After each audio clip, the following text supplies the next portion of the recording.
বাংলা নিকেতন চ্যানেলে সবাইকে স্বাগত। আজ আমরা আরেকটি নতুন ভিডিও নিয়ে হাজির হয়েছি। ভিডিওটিতে থাকবে ক্লাস 11-এর সেকেন্ড সেমিস্টারের ছুটি গল্পের একটি গুরুত্বপূর্ণ, খুবই ইম্পর্টেন্ট একটি প্রশ্নের আলোচনা। তো আজ যে প্রশ্নটি আলোচনা করব সে প্রশ্নটি হলো, ছুটি গল্পটি ছোট গল্প হিসেবে কতখানি সার্থক তা বিচার করো। তো এই আলোচনাটি শুনতে শুনতে তোমরা অবশ্যই সেটি নোটের আকারে লিখে নিও। তাহলে একবার দুবার ভিডিওটা দেখার পর যেমন বুঝতে পারবে, তেমনি রচনাটা যে নোটটি তৈরি হয়ে গেল সেটাও তোমাদের পরবর্তীকালে কাজে লাগবে। আমি এটাকে যতটা সম্ভব সহজ করার চেষ্টা করেছি, কারণ সামনেই পরীক্ষা। বেশি জটিল বা কঠিন করলে তোমাদের মনে রাখতে বা বুঝতে অসুবিধা হতে পারে, তাই এটাকে যতটা সম্ভব সহজ সরল করে তোমাদের কাছে পরিবেশন করছি। যদি ভিডিওটা ভালো লাগে অবশ্যই চ্যানেলটিকে সাবস্ক্রাইব করে কাছে থেকো। তো চলে যাচ্ছি প্রশ্নটির উত্তর নিয়ে আলোচনায়। কি বলা হচ্ছে, ছোট গল্পে সাহিত্যের আধুনিক যুগের ফসল। রবীন্দ্রনাথ ঠাকুর ছোট গল্পের সংজ্ঞা দিতে গিয়ে তার বর্ষাযাপন কবিতায় বলেছেন, ছোট প্রাণ, ছোট ব্যথা, ছোট ছোট দুঃখ কথা, নিতান্তই সহজ সরল, সহস্র বিস্তৃতি রাশি, প্রত্যহ যেতেছে ভাসি, তারই দু চারিটি অশ্রুজল। নাহি বর্ণনার ছটা, ঘটনার ঘন ঘটা, নাহি তত্ত্ব নাহি উপদেশ, অন্তরে অতৃপ্তি রবে, সাঙ্গ করি মনে হবে, শেষ হয়ে হইল না শেষ। এই কবিতাটার মধ্যেই ছোট গল্পের বেশ কয়েকটি বৈশিষ্ট্য লুকিয়ে আছে। যেমন কি শেষ লাইনে আমরা কি দেখতে পাচ্ছি, শেষ হয়ে হইল না শেষ, অর্থাৎ ছোট গল্প শেষ হয়ে গেলেও, পড়া কমপ্লিট হয়ে গেলেও আমাদের কি মনে হবে যে না, আরেকটু থাকলে বোধহয় ভালো হতো। তার দুটো লাইন আগে কি রয়েছে, অন্তরে অতৃপ্তি রবে। তাহলে আমরা গল্পটা পড়ে আমাদের মনের মধ্যে কিন্তু তৃপ্তিবোধ আসবে না, একটা অতৃপ্তি থাকবে। আমাদের মনের মধ্যে আরও কিছু আকাঙ্ক্ষা জেগে থাকবে যে কী হলো কী হলো।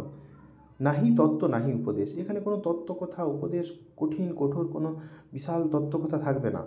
এখানে ছোট ছোট ঘটনাগুলো এখানে বর্ণনা করা হবে। তো এই জিনিসগুলোই সামনে উত্তরে আলোচনা করা রয়েছে, দেখে নাও একটু। অর্থাৎ ছোট ছোট দুঃখের নিপুণ রূপায়ণ এবং সমাপ্তিতে একটি অশেষের ব্যঞ্জনার কথা আছে, যা অনুচ্চারিত হয়েও সমগ্র গল্পের অবয়বে ছড়িয়ে থাকবে। এইসব রীতিগত বৈশিষ্ট্য ছোট গল্পের ক্ষেত্রে প্রযোজ্য। ক, 1 নম্বর পয়েন্ট কি, ঘটনার সংক্ষিপ্ত আকার, উপন্যাসের বিশালতা ছুটি গল্পে অনুপস্থিত। এই গদ্য কাহিনীতে একটিমাত্র দৃশ্যপট উপস্থিত।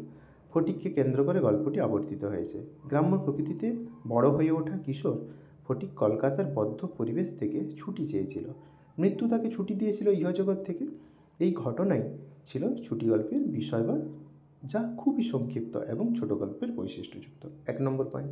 2 নম্বর পয়েন্ট কি, সীমিত চরিত্রের সঙ্গে, খুবই অল্প চরিত্র রয়েছে ছুটি গল্পটিতে। ঘটনা সংক্ষিপ্ত হওয়ায় চরিত্রের সংখ্যাও কম রয়েছে ছুটি গল্পে। ফটিক ফটিক নামক কিশোরকে কেন্দ্র করে আবর্তিত। অপ্রধান চরিত্রগুলি সীমিত। ফটিকের মা, ভাই মাখনলাল, মামা বিশ্বম্বরবাবু এবং মামি, হাতে গোনা কয়েকটি চরিত্র নিয়ে ছুটি গল্পটি ছোট গল্পের বৈশিষ্ট্য বহন করে চলেছে। 3 নম্বর পয়েন্ট কি, ঘটনার একমুখীনতা, মুক্ত পরিবেশে বিচরণ করা। ফটিক তার সেই পরিবেশ হারিয়ে বদ্ধ পরিবেশে আটকে পড়ে। তারপর সে সেই বদ্ধ পরিবেশ থেকে ছুটি চাইলে সারা জীবনের মতো তাকে পৃথিবী থেকে ছুটি দেওয়া হয়। এইভাবে গল্পটির সমাপ্তিতে একমুখীনতা লক্ষ্য করা যায়। এদিক ওদিক গল্পের মোড় হয়নি কিন্তু। বিন্দুর মধ্যে সিন্ধুভাব, ছোট্ট কথার মধ্যেই থাকবে গভীর কথা। কি, ছোট গল্পের অন্যতম বৈশিষ্ট্য বিন্দুর মধ্যে সিন্ধুভাব, যা আমরা গল্পটিতে লক্ষ্য করি। ক্ষুদ্র ক্ষুদ্র কথায় বিশাল ভাব নিয়ে হাজির হয়েছে কাহিনীটি।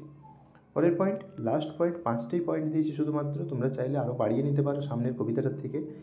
অতৃপ্তি স্বাদ কি না, ছুটি গল্পের সমাপ্তিতে রয়েছে অতৃপ্তির স্বাদ।